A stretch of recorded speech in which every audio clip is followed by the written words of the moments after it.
wilayah ekonomi itu kemudian tidak bisa dijangkau oleh kebijakan negara, tidak bisa kemudian diikat dalam proses demokrasi politik, yang terjadi adalah krisis. Saya Hardi Hermawan, masih bersama dengan Dr. Airlangga Pribadi, pakar ekonomi politik dari Universitas Airlangga. Kita masih membahas tentang bulan Juni, bulan Bung Karno, membahas pemikiran beliau yang termaktub dalam buku Di Bawah Bendera Revolusi, dan kali ini masih tentang demokrasi ekonomi dan demokrasi politik dan demokrasi ekonomi. Itu ada di bab 2 di buku Bendera Di Bawah Bendera Revolusi yang terbit tahun berapa ini? 59 ya? 59. Tapi ini adalah karya yang ditulis dari tahun 26 sampai tahun 45, jilid pertama. Jadi kita saat ini sudah sampai pada pemahaman bahwa demokrasi yang ditawarkan oleh Bung Karno itu berbeda dengan demokrasi yang pada waktu itu berlaku di Eropa yang mungkin sampai sekarang masih berjalan. Dan Bung Karno menggarisbawahi betul demokrasi ekonomi, karena itu betul-betul harus kita perhatikan ya, jangan sampai terbajak oleh kapitalisme, oleh kekuatan pemilik modal, sehingga kemudian proses politik, demokrasi politik itu tidak memberikan kontribusi bagi rakyat yang seharusnya dilibatkan dalam proses-proses bernegara. Oke, jadi penyakitnya di Eropa itu adalah kapitalisme membajak demokrasi. Hanya sebagian orang yang punya hak pilih, dan kemudian hasilnya pun kebijakan itu untuk mereka yang juga memiliki modal. Dianggapnya ini sebagai saham bernegara. Saham bernegara. Ukurannya duit. Gitu. Apa yang ditawarkan Bung Karno untuk bisa memberikan alternatif? Yang ditawarkan oleh Bung Karno itu bahwa dia mau bilang proses demokrasi itu tidak hanya berlaku pada wilayah politik.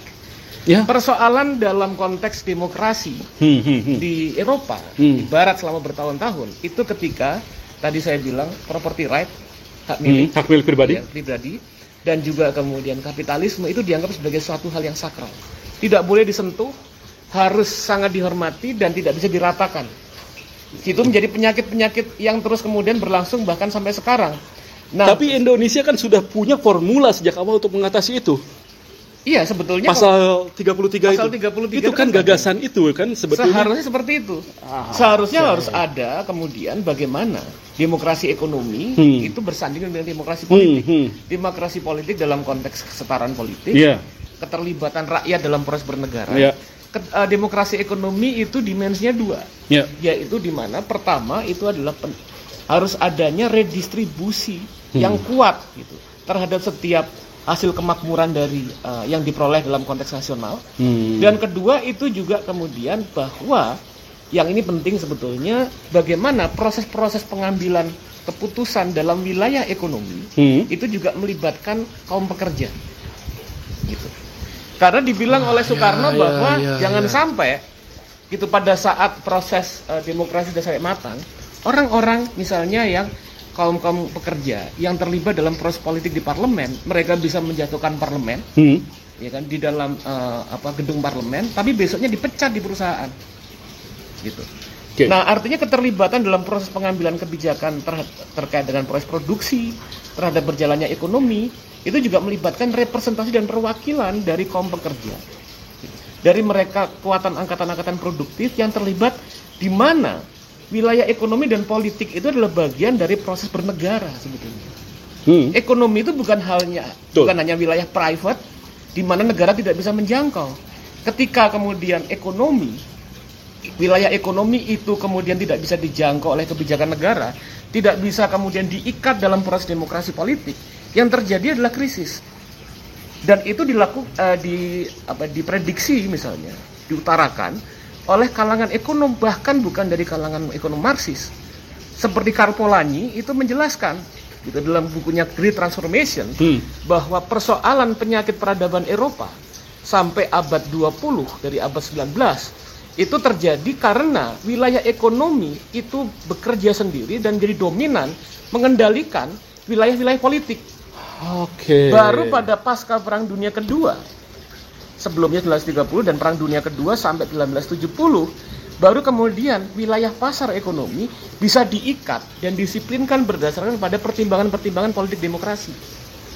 Nah, itu dibilang oleh kalangan-kalangan ekonom progresif, Eropa pada waktu itu, Carpolanyi tahun 1944 bicara seperti itu, Bung Karno tahun 30-an udah bilang seperti itu. Ketika dia bicara tentang demokrasi ekonomi dan demokrasi politik. Padahal Bung Karno hanya mengamati dari bacaan pada waktu itu. Dia tidak datang ke Eropa untuk melihat itu. Dia melewati bacaan-bacaan media-media pada saat itu, buku-buku yang terbit pada waktu itu. Dia mengambil kekuatannya kuat. Dia sangat kuat baca dan mampu dari bacaan itu diabstraksikan untuk dirumuskan dalam sebuah tesis yang kuat. Betul. Jadi yang sampai saat ini sebetulnya masih sangat relevan. Betul. Kita kan saat ini masih juga sebagian orang menganggap bahwa yang namanya demokrasi ya sudah berjalan dengan apa yang sudah terjadi di sini. Betul. Dan kemudian bahkan mencontoh apa yang terjadi di kalangan Barat, negara Barat. Eropa bahwa kemudian itu yang model terbaik. Sebetulnya. Bahkan yang diambil dari lembaga internasional misalnya itu kemudian kita sering perencanaan pembangunan di tingkat nasional di copy paste aja sebetulnya yang terjadi tanpa melihat relevansi dan persoalan mendasar. Padahal Eropa pun tidak banyak mengalami perubahan sejak pada waktu Soekarno melakukan kritik Kalau kita ngelihat mulai dari fase-fase penting revolusi politik selama satu abad 18, abad 19, abad 20 sangat pelan sekali proses transformasi sosial yang berlangsung di sana. Tadi seperti kita diskusikan mulai. Bahkan pada sendi-sendi hak pilih universal, suatu yang paling minimal dalam demokrasi, butuh hampir satu abad untuk menjadi universal. Tapi persoalan terbesarnya itu adalah di ekonominya yang kemudian timpang sekali jadinya. Artinya sebetulnya model-model cara berpikir Soekarno ini sebetulnya tidak menolak sama sekali adanya ekonomi, terutama ekonomi pasar, tapi bahwa jangan sampai bekerjanya ekonomi ini kemudian membatasi membatasi kapasitas dan perjuangan politik dari mereka yang paling miskin. Membatasi peluang mereka yang paling miskin untuk bisa memperbaiki kehidupan sendiri. Mereka dan politik itu adalah perjuangan untuk membela itu. Untuk membela nasib dan hajat hidup mereka yang paling miskin. Jadi harusnya politik memberikan kemungkinan, kesempatan melalui demokrasi kepada orang-orang di kalangan paling bawah untuk bisa memperbaiki dirinya. Benar. Melalui kebijakan-kebijakan yang berpihak pada pemerataan. Betul. Ini tidak terjadi karena kemudian politik lebih banyak dicampuri oleh orang-orang yang punya uang. Punya uang dan itu sampai sekarang terjadi dan mereka membuat kebijakan-kebijakan yang kemudian menguntungkan untuk mereka sendiri. Benar. Sehingga dan itu yang dijelaskan oleh Soekarno. Jadi Soekarno ini kan menjelaskan setelah dia kritik demokrasi politik Eropa, dia membangun tesis baru tentang yang disebut sosionasionalisme dan sosiodemokrasi. Itu yang menjadi antitesis. Antitesisnya artinya dia nggak hanya cuma kritik, tapi kami juga punya argumen. Gitu. Apa yang jadi gagasan utama dari sosiodemokrasi dan sosionasionalisme? Dia berangkat dari konsep sosionasionalisme. Di dalam konteks ketika bicara tentang sosionasionalisme, Soekarno melakukan kritik terhadap kalangan-kalangan nasionalis yang juga melihat tentang kemegahan Eropa itu sebagai proyeksi nasionalis mereka. Dia bilang begini. Ini lagi problem ya. Ini problem. Nasionalisme ala Eropa itu gak sama dengan nasionalisme kita. Di Indonesia itu sangat beda. Gak sama dengan nasionalisme dari kalangan-kalangan negeri-negeri yang sudah terjajah dunia ketiga. Itu beda Eropa. Jadi nasionalisme di Eropa itu berkaitan dengan penguasaan. Nasionalisme Eropa itu sebetulnya coraknya konservatif. Reaksioner. Berbasis rasisme. Berbasis rasisme. Itu pertama. Kedua, kemudian mereka membayangkan tentang proyeksi kebijakan politik dan sentimen berbangsa sebagai pembenaran dari imperialisme mereka. Dan kembali bahwa dalam konteks pembenaran imperialisme mereka. Artinya mereka itu melakukan apapun itu dianggap benar. Karena mereka merasa superior. Dan mereka menganggap bahwa ini untuk kepentingan bangsa mereka, kepentingan nasional. Dan lagi-lagi kalau menurut perspektif analis Soekarno, di mana kemudian Bung Karno berangkat dari analisis tentang hukum-hukum masyarakat. Hal ini menunjukkan bahwa pada akhirnya sentimen nasionalisme Eropa itu adalah sentimen nasionalisme kaum borjuasi. Karena setiap proses-proses kebijakan yang berlangsung, mulai dari yang disebut sebagai akumulasi kapital, terus proyeksi imperialisme, itu yang paling diuntungkan adalah kaum borjuasi, para pemilik modal.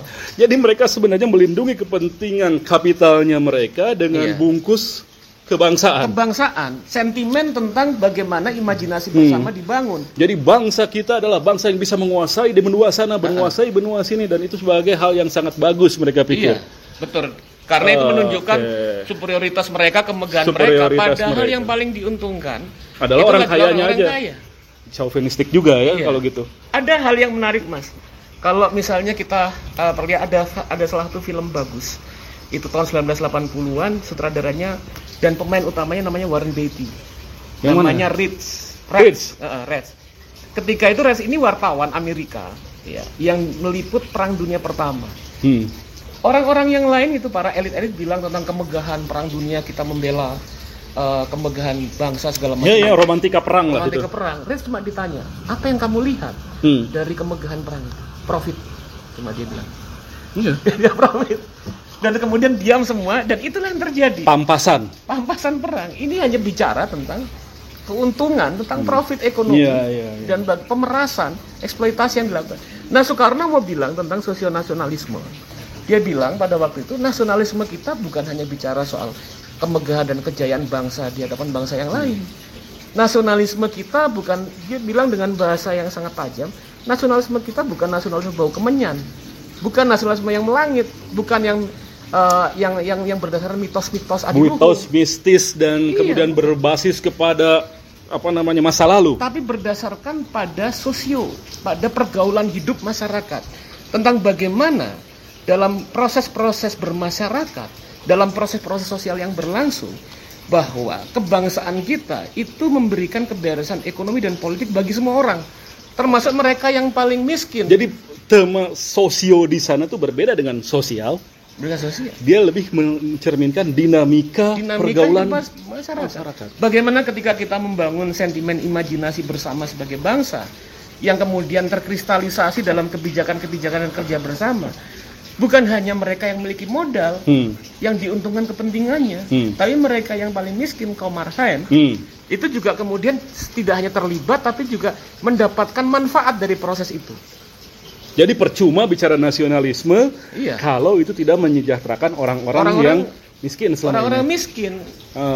Kita nggak bisa dinabubukkan dengan kejayaan bangsa, terus kemudian negara ini itu adalah lebih maju dari yang lain. Jadi artinya nggak bisa juga kita katakanlah menggusur kalangan orang miskin demi pembangunan nasional, katakanlah. Nggak bisa. Karena itu bertentangan dengan proses pergaulan hidup dan imajinasi bersama kita sebagai bangsa yang merugikan orang-orang yang paling miskin.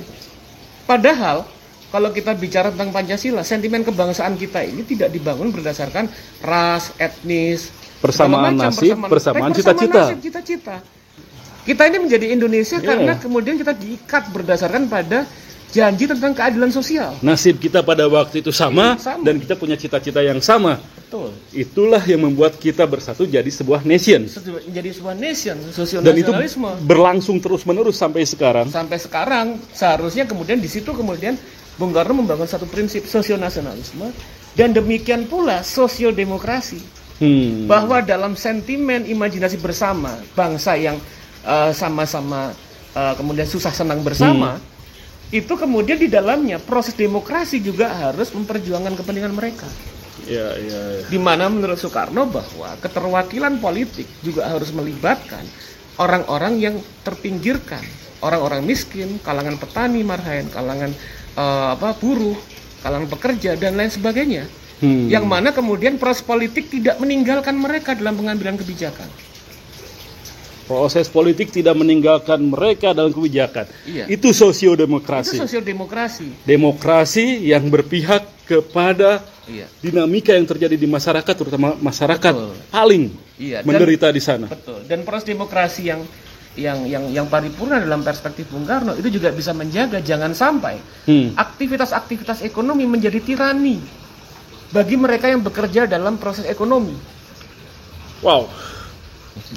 Aktivitas ekonomi jangan jadi tirani bagi mereka yang bekerja dalam aktivitas ekonomi. Jadi buruh itu adalah faktor yang penting. Jangan kemudian itu diperas terus. Dan itu konsumen diperas terus juga.